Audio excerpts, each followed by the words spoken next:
Good damn afternoon, Americans.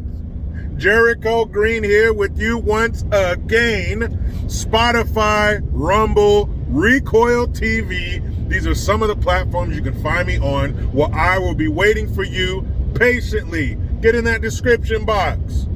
Now I'll be talking about this topic and many others, especially my ride-along that I had earlier this week with the local police department on my live stream every Friday, 6:30 PST, Pacific Standard Time. None of that Central and Mountain shit. Remember when you were a kid, you'd be watching a commercial for a TV show and it would say so-and-so, Central and Mountain? I was like, where's that place? Where's that no man's land? But anyway, so shout out to Guitar Dude 777. He sent me this email and I had to do a double take because I thought based on the title, based on the headline, that this was about to be footage of a murder. And it says Mike Tyson punches passenger on airplane. Oh shit. I thought we had the calm, more docile Mike Tyson. And I think we do. Judging by the fact that this guy is still alive, I think we do have that version of Mike Tyson.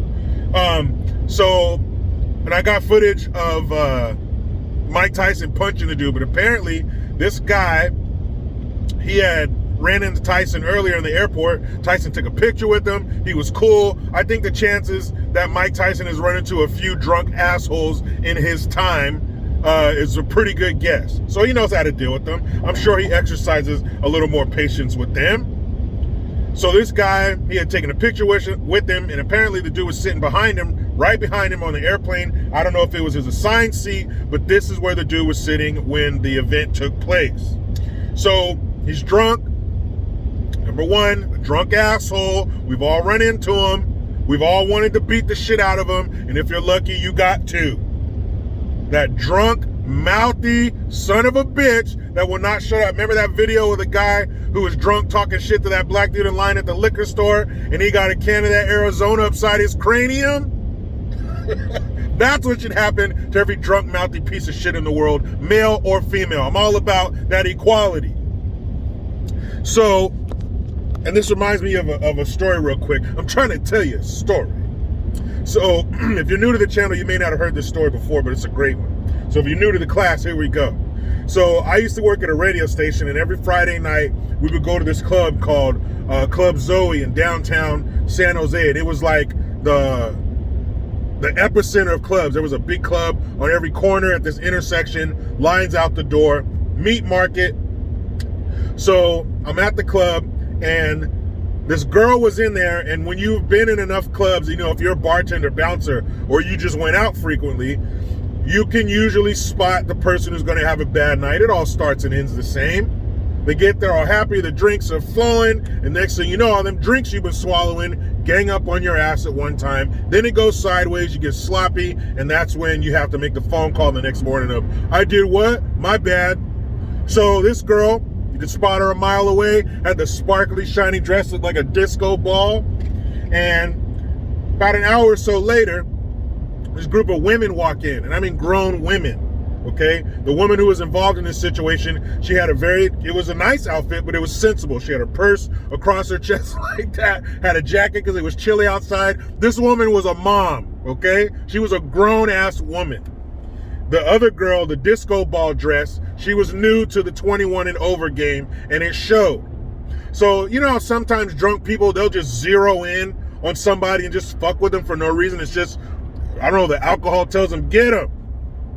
So she zeroed in on this grown-ass woman and was staring at her, making comments. The woman would ignore her. She would turn. She's drinking her little Modelo or whatever in her little semicircle of friends.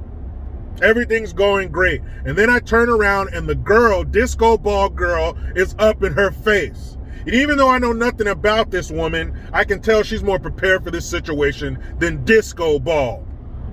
So disco ball gets all this in her face, and next thing you know, that grown-ass woman who probably had to find a babysitter to be here tonight, she squares up and delivers a 3-piece with no biscuit to this girl's face. I'm talking right, all the strikes were concentrated in the nose, mouth, upper lip area.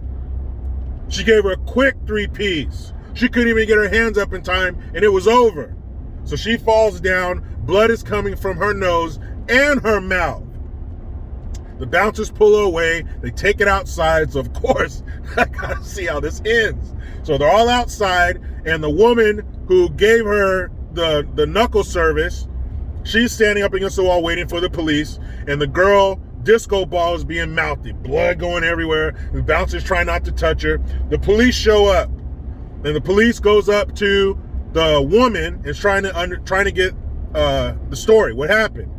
But disco ball, the bloody disco ball, keeps running her fucking mouth. And the officer keeps turning around saying, "Miss, be quiet. I'll talk to you in a second. Miss, miss, miss, miss." Now, we all know if that was a young man, he wouldn't have got too many sirs. But he gave her a whole fucking duffel bag full of miss. She wouldn't listen. So he says, "Excuse me." He goes over to her, and he puts her hands behind her back. He says, "I'm going to take you to jail if you don't be quiet." Fuck you. Some shit, some slurred bullshit tries to come out of her mouth. He introduces her to the top of his trunk in an aggressive manner, puts her in handcuffs, and throws her ass in the back seat. Now, she probably would have got off because she obviously had already been punished, but her mouth got her a room at a state-funded facility. And the other woman, the woman who gave her a quick three-piece, guys, one of the quickest three pieces I've ever seen, no biscuit. She got to go back in the club and have a good time. So I'm telling you that to tell you this. So this guy is on a plane with Mike Tyson. He's sitting right behind him, and he is running his mouth. And Mike Tyson is sitting there. Next thing you know, Mike Tyson turns around and starts raining down punches all over this dude. And the most brave dude on the whole airplane is the guy who got in between Mike Tyson and his prey. He was like, "Mike, don't do it, man. Just, hey, stop. Like, you're going to blow this whole thing we've built." And that guy is very lucky. Very lucky. He's lucky because he got the 2022, been smoking weed, getting some therapy, Mike Tyson. He didn't get the 1986, looks like he did a Tony Montana impression in a pile of coke, Robin Givens, Don King, wrestling with a tiger in the front yard, Mike Tyson. Whatever company made those seats, this guy needs to send them a handwritten letter and shake somebody's hand from the company because they saved his life. If that shit happened in the airport where there was open space and Mike Tyson could hear that ding ding in the back of his mind, that dude probably wouldn't have made it. They'd probably be making a phone call to his residence somewhere in the middle of the night. "Hello? Are you the wife of, or the girlfriend of, or the mother of so-and-so?" That's how it would have ended. This dude would have got worked. But luckily, they were in the confines of an airplane with tight quarters, and those seats were there to save him from drawing his fist all the way back and whooping the shit out of this dude. And he had like a couple little cuts on the side of his head. He's lucky he was sitting there dazed and confused. He didn't know what just happened, but he knew he was lucky. He knew he was lucky to still be there drawing breath. And I wonder what this dude had to say. They hadn't even fully boarded the plane yet. The plane was damn near empty. They were still sitting there. And he couldn't take it. Turned around, good. He's a human. He's famous and everything, and we all know him. We all know what he's about. He's got a bunch of money, but he's still a human. How long do you think he's going to sit there and listen to that bullshit? That dude's lucky he sat there and listened that long. I'm sure Tyson knew he was drunk when he agreed to do the damn selfie with them. He was trying to be cool. But that dude couldn't handle it. He couldn't handle the cool, nice Mike Tyson. He wanted to see the Tyson that we all fear. Because I bet you it's a baby's handful of people that would say, "Yeah, I'll step to Mike Tyson." No, you wouldn't. And you shouldn't.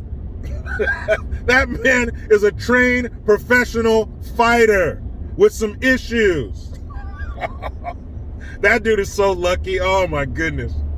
Those seats saved him. Those airplane seats need to be on the life-saving equipment list with seatbelts, fire extinguishers, gauze, shit like that. Tourniquets. Because they saved his life. I don't care if Mike Tyson is 50 whatever years old. If he draws back to hit you in your face, there's going to be some issues. Had those seats not been there, this dude would have been in a blue parking spot for the rest of his life. That would have been his answer to every question. Do you want a peanut butter and jelly or ham? Because that's what Mike Tyson's fists do to people. Lucky. He had a horseshoe, a rabbit's foot, and a four-leaf clover up his ass. Lucky man. That dude needs to get off that plane, go to a liquor store, and buy a fucking super lotto ticket, because you're going to win. Get a lotto ticket or go to Vegas, because you're going to win. You're the luckiest man on earth. Because you should have been, all of your meals should be through a straw by now. You're lucky them damn seats. Find the company who made the seats and you owe them. Like one of them old samurai things. You saved his life, I owe you. I am indebted to you. That kind of shit. You owe them. Check out the footage, man. What a dumbass. What a drunk, obnoxious dumbass. You didn't get enough of what you deserve. Man, Tyson is back, okay? He's back. He's gotten older. He's gotten some salt and pepper. But that Tyson, that 1980s Tyson is still in there, and he's close to the surface. Be careful, passengers on airplanes. Oh, shit. Check it out. But you know how it goes. I try to be done with the left, but they just won't let me. Please subscribe. Hit that notification bell, because every time it rings, a piece of shit lefty cries. Utilize the Linktree link. Get your ass over to JerichoGreen.net. I am Jericho Green. Man, out.